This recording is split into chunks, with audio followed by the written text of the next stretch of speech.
রাসূল করিম সাল্লাল্লাহু আলাইহি ওয়াসাল্লাম উহুদের ময়দানে যখন আক্রান্ত হয়ে গেলেন, চতুর্দিকে কাফেররা ঘিরে ধরেছে, বাঁচার কোনো পথ নাই। সাহাবায়ে কেরাম রাসূলকে পাহারা দিলেন। যারা রাসূলকে পাহারা দিতে দাঁড়াইছেন, জীবন দিয়া পাহারা দিতে দাঁড়ায় গেছে। রাসূলের দিকে মুখ দিয়া, পিঠটা বাইরের দিকে দিয়ে রাসূলকে পাহারা দেওয়া শুরু করেছেন। হুজুরকে পাহারা দিতে যারা দাঁড়িয়েছিলেন, কাফের কর্তৃক নিক্ষিপ্ত কি তীরগুলি এসে যখন বিঁধতেছিল, শুধু একজন সাহাবী হযরত তালহার পিঠের ভিতরে রাসূলকে হেফাজতের জন্য 80টা তীর একজনের পিঠের মধ্যে দিয়ে ঢুকেছে। এক অসতর্ক মুহূর্তে নবীজির দান্দান মোবারক শহীদ হয়ে গেল, শিরস্থান ভেঙে গেল, লোহার কড়া প্রবিষ্ট হয়ে গেল কপালের ভিতরে। হুজুর মাথা ঘুরে পড়ে গেলেন। হযরত আবু উবাইদা রাদিয়াল্লাহু তাআলা আনহু হুজুরের মস্তক মোবারককে করে নিয়ে তারপরে বহু কষ্ট করে মাথা থেকে লোহার কড়া বের করলেন। এবার ওই কড়ার ছিদ্র দিয়ে রক্ত আসতেছে, মুখ দিয়ে রক্ত পড়তেছে, দাড়ি ভিজে যাচ্ছে। বুখারী শরীফে এসেছে, আল্লাহর নবী দুইখানা হাত নিজের চেহারার উপরে মলে এনে টাটকা রক্ত চোখের সামনে দেখে বলছেন, আহারে, এই কওমের ফালাত কি করে হবে, এই কওমের মুক্তি কি করে হবে, এই কওমের নাজাত কি করে হবে, যে কওম তার নবীর চেহারা রক্ত দিয়ে আল্লাহ বানাইয়া দিল। নবীজি বললেন, আল্লাহুম্মা গফিরলি কওমি ফাইন্নাহুম লা ইয়ালামুন। আয় আল্লাহ পাক, আমার এই কওম বুঝতে পারে না, ওদেরকে মাফ করে দাও। খবর ছড়িয়ে গেল নবীজি শহীদ হয়ে গিয়েছেন। খবর ছড়িয়ে গেল চতুর্দিকে, মদিনায় খবর ছড়িয়ে গেল। মানুষ পাগলের মতো দৌড়ানো শুরু করে দিল। এক মেয়ে লোক দৌড়াচ্ছে উহুদের দিকে। কয়েকজন সাহাবীর সঙ্গে দেখা, তারা জিজ্ঞেস করলেন, দৌড়াও কেন মহিলা, যাও কই? কয় উহুদের দিকে যেতেছি। কয় যায় তো কোনো লাভ নাই, যেহেতু তোমার যে স্বামী এসেছিলেন জিহাদের ময়দানে, তিনি তো শহীদ হয়ে গেছেন। মহিলা বলতেছে, কে শহীদ হয়েছে শুনতে চাই না, আগে বলো নবীজি কেমন আছে। আবার কিছুক্ষণ পর আর কয়েকজনের সঙ্গে দেখা, তারা বলছে, মেয়ে লোক দৌড়াও কই? যাচ্ছি উহুদের দিকে। তারা বলছেন, যে কোনো লাভ নাই, তোমার যে দুইটা কলিজার টুকরা সন্তান উহুদে এসেছিল, দুটোই শহীদ হয়ে গেছে। মা বলতেছে, ও সাহাবী, কে শহীদ হয়েছে শুনতে চাই না, তাড়াতাড়ি করে বলো আল্লাহর নবী মুহাম্মদুর রাসূলুল্লাহ সাল্লাল্লাহু আলাইহি ওয়াসাল্লাম কেমন আছেন। দৌড়াতে দৌড়াতে উহুদের মাঠে সাহাবায়ে কেরাম পরিবেষ্টিত। আল্লাহর নবীর কাছে গিয়ে হুজুরের জীবিত চেহারা মোবারকের দিকে তাকায়া মেয়ে লোকটি কাঁদতেছে আর বলতেছে, ইয়া রাসূলুল্লাহ, আমার স্বামী মরা শোক, আমার কলিজার টুকরা দুইটা সন্তান মরা শোক আমার কলিজা থেকে মুছে গেছে, আপনি বেঁচে আছেন, তামাম মুসলমানদের চাইতে বড় সান্ত্বনার নাই। ভাইরা আমার, রাসূল করিম সাল্লাল্লাহু আলাইহি ওয়াসাল্লাম এভাবে করে ধৈর্যের পরিচয় দিয়েছেন।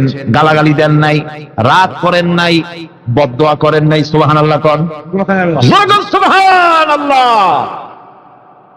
ভাইরা আমার, এই সবর এমন মহান বৈশিষ্ট্য এর মধ্যে রয়েছে, জিহাদের ময়দানে যদি লোক কম হয় আর যদি তাদের মধ্যে সবর থাকে, বেশি সংখ্যক লোকের উপরে আল্লাহ পাক সবরকারীদেরকে বিজয়ী করে দিবেন। কোরআনে কারীমে রব্বুল আলামিন বলেন, কাম মিন ফিয়াতিন কালিলাতিন গালাবাত ফিআতান কাসীরাতান বিইذনিল্লাহ ওয়াল্লাহু মা'আস সাবিরিন। এমন ঘটনার বহু নজির আছে যে কম সংখ্যক লোকেদের উপরে আল্লাহ পাক, বেশি সংখ্যক লোকেদের উপর আল্লাহ পাক কম সংখ্যক লোকদেরকে জয়ী করে দিয়েছেন। আল্লাহু মা'আস সাবিরিন, আর আল্লাহ আছে ধৈর্যশালীদের সাথে। আল্লাহ আছে কাদের সাথে?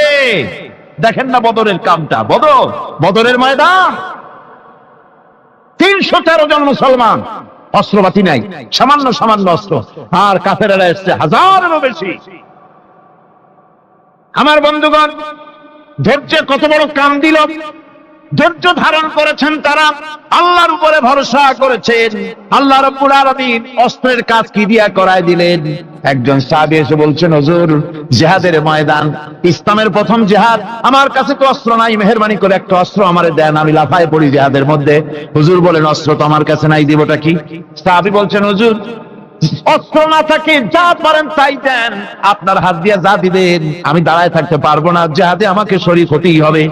নবীজি কাছে পেলেন একখানা শুকনা খেজুরের ডালখানা তুলে সাহাবীর হাতে তুলে দিলেন। সাহাবী বলেন, রাসূলের হাতের দেওয়া শুকনা খেজুরের ডালটা নিয়ে আমি যখন কাফেরদের ভিড়ের মধ্যে ঝাঁপায় পড়ে যখন শুকনা খেজুরের ডাল দিয়ে আঘাত দিলাম, তখন ধারালো তরবারি দিয়ে আঘাত করলে যে কাম হয়, শুকনা খেজুরের ডালের আঘাতে কাফের দ্বিখণ্ডিত হয়ে জমিনে পড়ে গেল। ভাইরা আমার, আল্লাহ রাব্বুল আলামিন সবর যারা করে, সংখ্যা যদি কম হয়, আল্লাহ পাক তাদেরকে বিজয়ী করে দেবেন, এই ওয়াদা আল্লাহ রাব্বুল আলামিন করেছেন। এই সবরের গুণ ছাড়া জান্নাতেও প্রবেশ করা যাবে না, সবর যদি না থাকে বেহেশতে যাওয়া যাবে না। ভালো করে মনে রাখেন, আল্লাহ পাক বলছেন, আম্মা হাসিবতুম আন তাদখুলুল জান্নাতা ওয়া লাম্মা ইয়া'লামিল্লাহুল্লাযীনা জাহাদু মিনকুম ওয়া ইয়া'লামাস সাবিরিন। তোমরা কি মনে করেছো এমনি বেহেশতে চলে যাবা?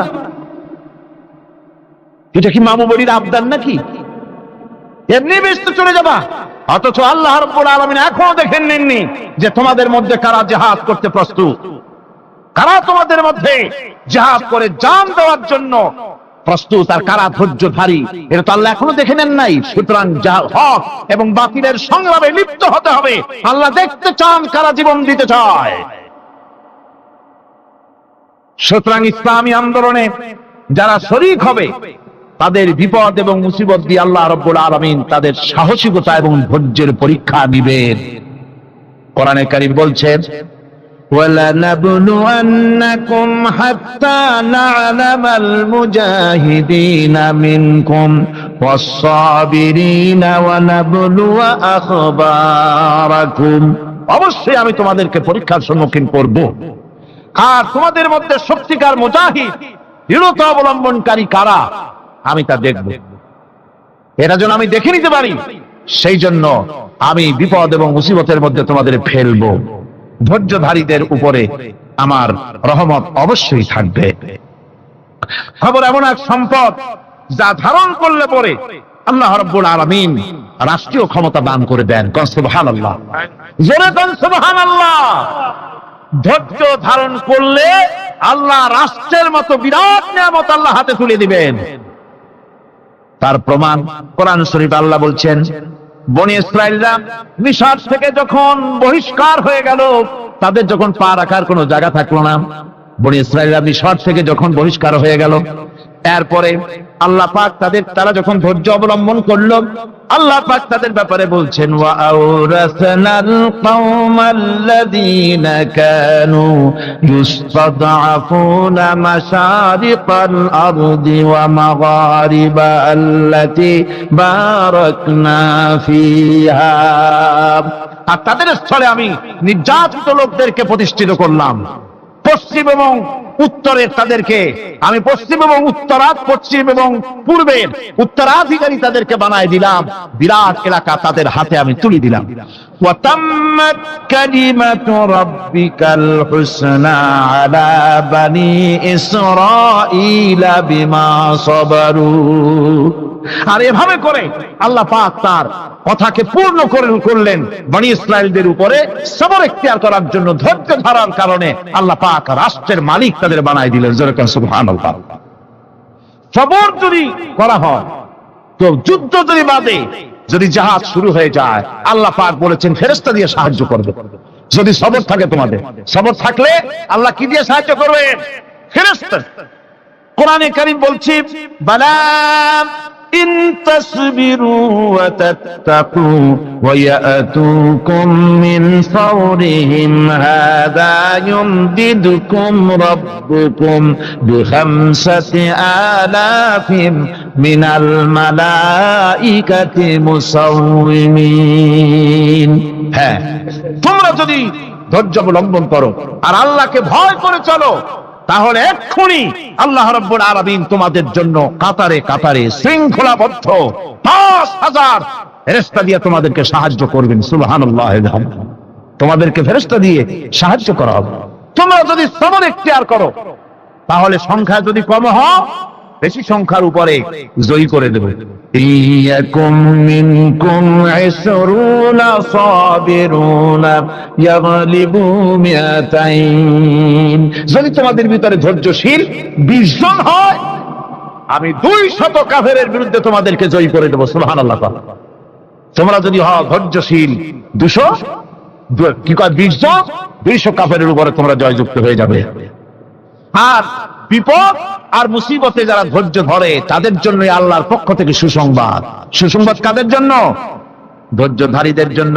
কোরআনে কারীম বলছে ওয়াবাশশিরিস সাবিরিনাল্লাযীনা ইযা আসাবাতহুম মুসিবাতুন ক্বালু ইন্না লিল্লাহি ওয়া ইন্না ইলাইহি রাজিউন।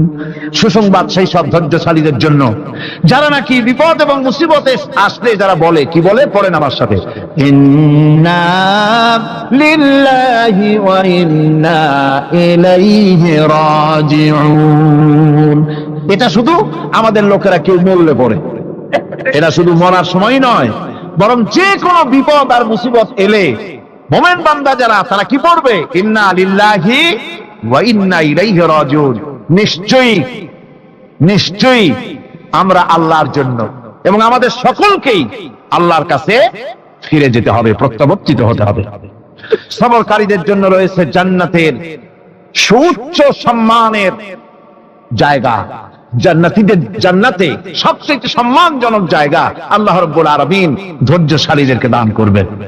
কোরআনে কারীম বলছে উলাইকা ইউজসাউনাল গুরফাতা বিমা সাবারু ওয়া ইউলাক্কাউনা ফিহা তাহিয়াতাও ওয়া সালামা। এরা হলো সেই সব লোক যাদেরকে প্রদান করা হবে বেহেশতের সুউচ্চ মঞ্জিল, কারণ তারা সবর ইখতিয়ার করেছিল, তারা সবর করছিল, এই জন্য বেহেশতের সবচেয়ে ভালো জায়গা তাদের দেওয়া হবে। কোন আলহামদুলিল্লাহ, জোরে কোন আলহামদুলিল্লাহ। এবং জান্নাতে সবরকারীদেরকে সম্বর্ধনা দেওয়া হবে, সম্বর্ধনা দেওয়া হবে। খালিদিনা ফিহা হাসনাত মুস্তাকাররান ওয়া মুকামা। চিরদিন তারা জান্নাতের ভেতরে বসবাস করবে এবং কতই না সুন্দর, কতই না উত্তম জায়গা সবরকারীদের জন্য আল্লাহ বেহেশতের মধ্যে রেখে যাবেন। জান্নাতে প্রবেশ করার সাথে সাথে চতুর্দিক থেকে ফেরেশতারা ছুটে আসবে সবরকারীদের জন্য। ওয়াল মালাইকাতু ইয়াদখুলুনা আলাইহিম মিন কুল্লি বাব। চতুর্দিক থেকে ফেরেশতারা তাদেরকে ইস্তেকবাল করবে। কি বলবে? সালামুন আলাইকুম বিমা সাবারতুম ফানি'মা উকবাদ-দার। তোমাদের প্রতি শান্তি বর্ষিত হোক, কারণ তোমরা পৃথিবীতে সবর অবলম্বন করেছিল। কতই না উত্তম জায়গা, কতই না সুন্দর জায়গা আল্লাহ রাব্বুল আলামিন সবরের বিনিময় তোমাদেরকে দান করেছেন। সুতরাং এই সবর হচ্ছে মুসলমানদের জন্য সবচেয়ে বড় নিয়ামত। আজ আমার তো মনে হয় পৃথিবীতে মুসলমানরাই সবচেয়ে বেসবর। ট্রেনে যাবে বসা নিয়ে বেসবর, টিকিট নিয়ে বেসবর, বাসের মধ্যে বেসবর, বাজারে যাবে বেসবর, স্কুলে যাবে বেসবর, যেখানে যান সব জায়গায় আমরা বেশি অধৈর্য, ঠিক কিনা? সামান্য সামান্য জিনিস নিয়ে ঝগড়া করা, মারামারি করা, এই হচ্ছে আমাদের ট্র্যাডিশন। ধৈর্য অবলম্বন করতে হবে জীবনের সকল ক্ষেত্রে। এই ধৈর্য আমাদেরকে রক্ষা করতে হবে।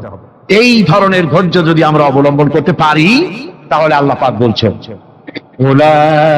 উলাইকাল্লাযীনা সাদাকু ওয়া উলাইকা হুমুল মুত্তাকুন।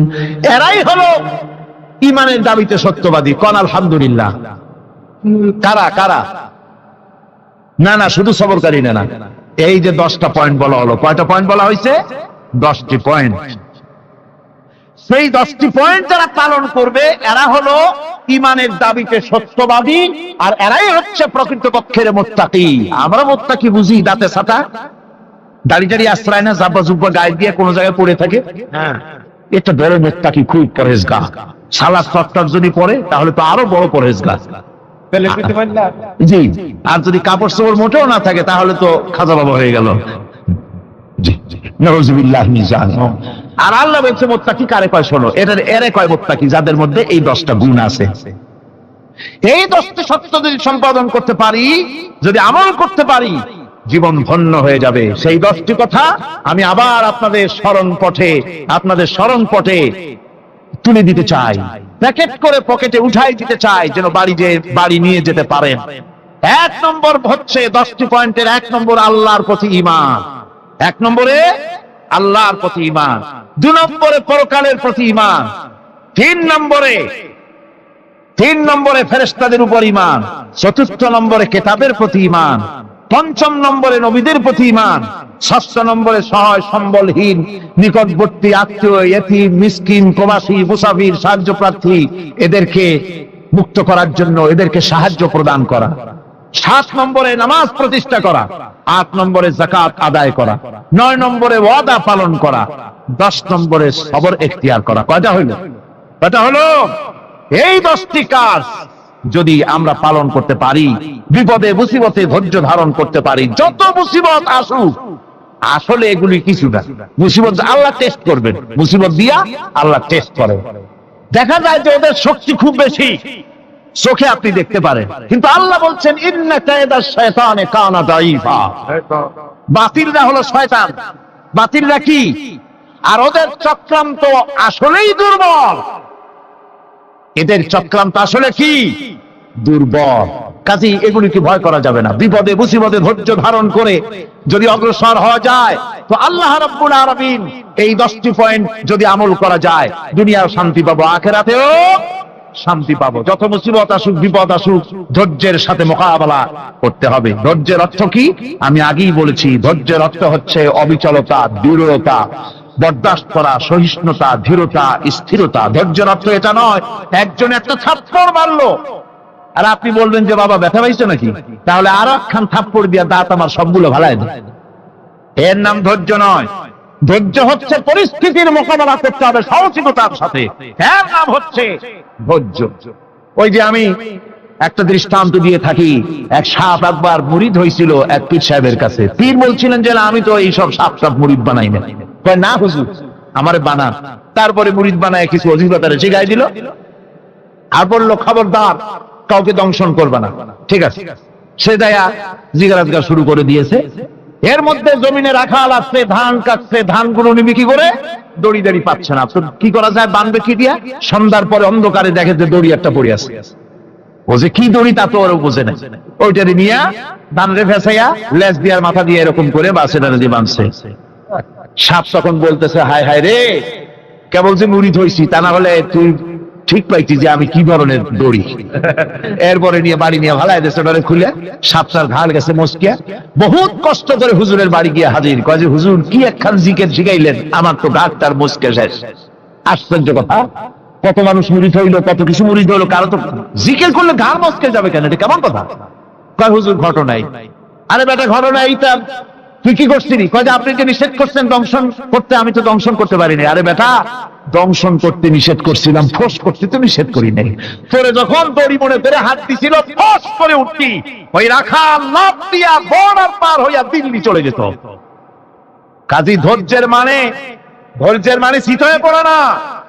ধৈর্য মানে অবিচলতা, দৃঢ়তা নিয়ে শক্তি সঞ্চয় করে আল্লাহর উপরে ভরসা করে বাতিলের বিরুদ্ধে ঝাঁপিয়ে পড়তে হবে, বাতিল উৎখাত হতে বাধ্য হবে। অনাটনে, বিপদে মুসিবতে আর হক আর বাতিলের সংঘর্ষ চলাকালীন ধৈর্য ধারণ করা, এটা হলো সবচাইতে একটা বড় কোয়ালিটি। কোরআনে কারিমে সবর শব্দটি সবচাইতে বেশি ব্যবহার করা হয়েছে। সর্বাধিক ব্যবহৃত শব্দ কোনটি?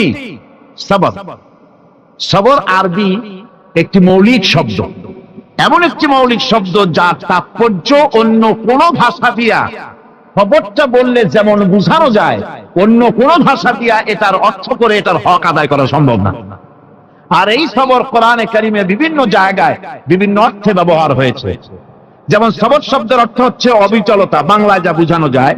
সবর শব্দের অর্থ হচ্ছে অবিচলতা, দৃঢ়তা, সহিষ্ণুতা, মন মেজাজের সমতা, ধীরতা, স্থিরতা, কষ্ট সহিষ্ণুতা, বরদাস্ত করা। এগুলি এই সবরের এই শব্দ, এই অর্থগুলি কোরআনে কারিমের বিভিন্ন জায়গায় বিভিন্ন রকম এটাকে ব্যবহার করা হয়েছে। সবর একটি মৌলিক মানবীয় গুণ। এই গুণ যার মধ্যে আছে সে তার নৈতিকতার শীর্ষে পৌঁছে যেতে পারে।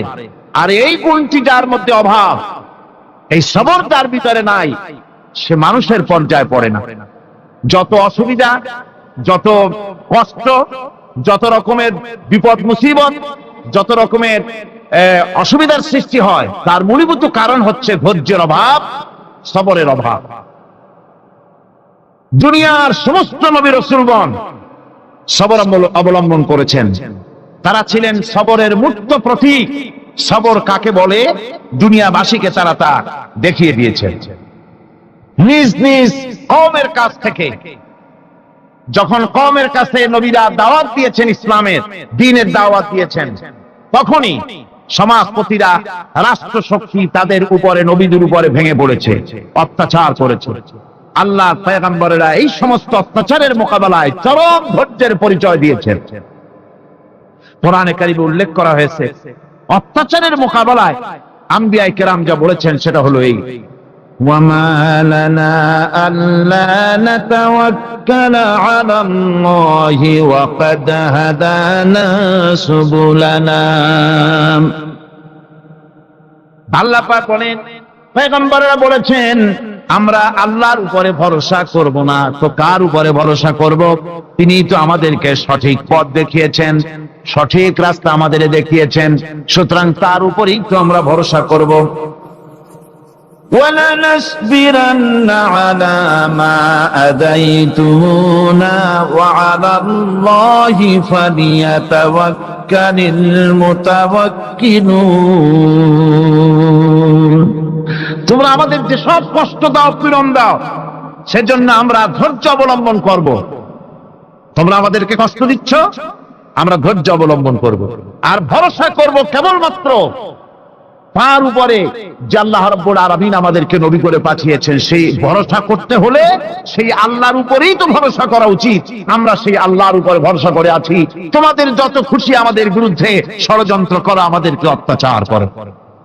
কোরআনে কারিমে হযরত হুদ আলাইহিস সালামের ঘটনা আল্লাহ রাব্বুল আলামিন এভাবে এনেছেন, তামাম এলাকার মানুষ তার বিরুদ্ধে ক্ষিপ্ত হয়ে গিয়েছে। সমাজের লোক, রাষ্ট্র শক্তি হযরত হুদ আলাইহিস সালামের উপর অত্যাচারের পাহাড় ভেঙে দিয়েছে। হযরত হুদ আলাইহিস সালাম একা মানুষ, সমাজের রাষ্ট্র শক্তির এই দুর্বিসন্ধির ষড়যন্ত্রের চ্যালেঞ্জ তিনি গ্রহণ করলেন। আর তিনি বললেন, তিনি যেটা বললেন আল্লাহ পাক কোরআনে তা কোট করে দিলেন। দুনিয়ার সমস্ত ইসলামী আন্দোলনের কর্মীদের জন্য আল্লাহ পাক কোট করে দিলেন, সমস্ত মুমিনদের জন্য তা উল্লেখ করলেন। হুদ আলাইহিস সালাম তিনি জাতিকে বললেন, ফাকিদুনি জামিআন তুম্মা লা তুনদিরুন। তোমাদের যত ক্ষমতা আছে সমস্ত ক্ষমতা নিয়ে আমার বিরুদ্ধে তোমরা ষড়যন্ত্র করো, আর আমাকে এতটুকু অবকাশ দিও না। আমি সেই আল্লাহ রাব্বুল আলামিনের উপরে ভরসা করেছি, যার কুদরতি হাতের ভিতরে আমার জান, আর গোটা পৃথিবীর সমস্ত প্রাণীর জান যার কুদরতি হাতের মধ্যে, যার হাতের ভিতরে গোটা পৃথিবীর সমস্ত জান, সে আল্লাহর উপরে ভরসা করেছি। যা খুশি তোমরা আমার বিরুদ্ধে করতে পারো। সুবহানাল্লাহ ওয়া বিহামদিহি। এটার নাম হলো ঈমান, এটার নাম সবর, এটার নাম ধৈর্য। এই ধৈর্য আসে ঈমানে কামেল হলে পরে এবং আল্লাহর উপরে পরিপূর্ণ বিশ্বাস হলে পরে। যদি কারো দিনের মধ্যে কথা বিশ্বাস থাকে যে আমার জন্য আল্লাহর পক্ষ থেকে যদি কোনো বুলেট নির্ধারণ করা থাকে, গোটা বিশ্ব যদি আমাকে পাহারা লাগায়, ওই বুলেট থেকে আমাকে বাঁচাইতে পারবে না।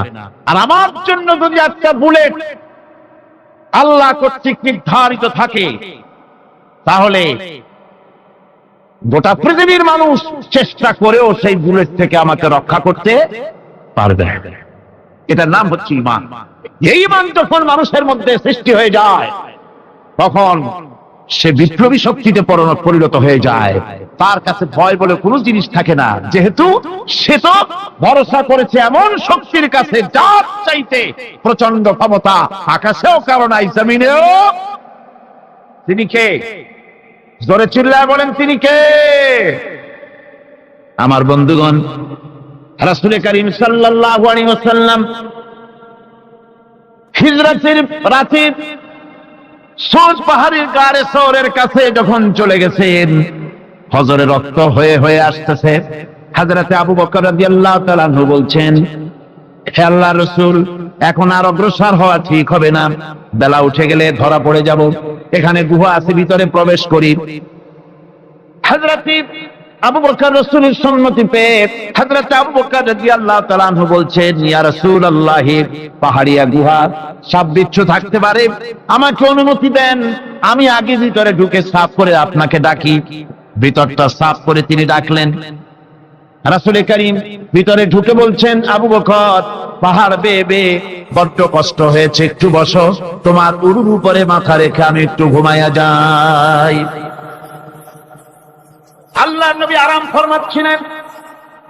সকালবেলায় কাফির বেঈমানেরা যখন আস্তে আস্তে করে গুহা মুখে পৌঁছে গেছে, পায়ের চিহ্ন এখানে শেষ, তাদের নিশ্চিত ধারণা এর ভিতরে নবীজি আছেন। বলছে, বেরিয়ে আসো।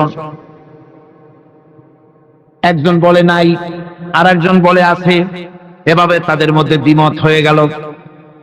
হযরত আবু বকর বলছেন, ইয়া রাসূলুল্লাহ, আমরা তো ধরা পড়ে গেছি, আমাদের তো আর উপায় নাই। এই গুহাটা এতই অগভীর, শুয়ে যদি হাঁটু উঁচু করা যায় উপর থেকে দেখা যায়, বসলে পরে মাথা দেখা যায়, ধরা তো পড়ে গেছি, উপায় নাই। আল্লাহর নবী তখন তার হাবিব, তার বন্ধুকে কি বললেন? বিশ্ববাসীর জন্য আল্লাহ পাক কোরআনে তা উঠায় দিলেন। নবীজি তার বন্ধুকে ডেকে বললেন, লা তাহজান ইন্নাল্লাহা মা'ানা। ও আমার সাথী, কোনো চিন্তা করো না, ভয় পেও না, শঙ্কিত হয়েও না। আমরা মাইনরিটি নই, আমরাই মেজরিটি, কারণ আল্লাহ রাব্বুল আলামিন আমাদের সাথে আছেন। সুবহানাল্লাহ। এই চিন্তা, এই ধারণা যদি মানুষের মনের মধ্যে থাকে, তাহলে কখনোই তার মন দুর্বল হবে না, ঈমান দুর্বল হবে না।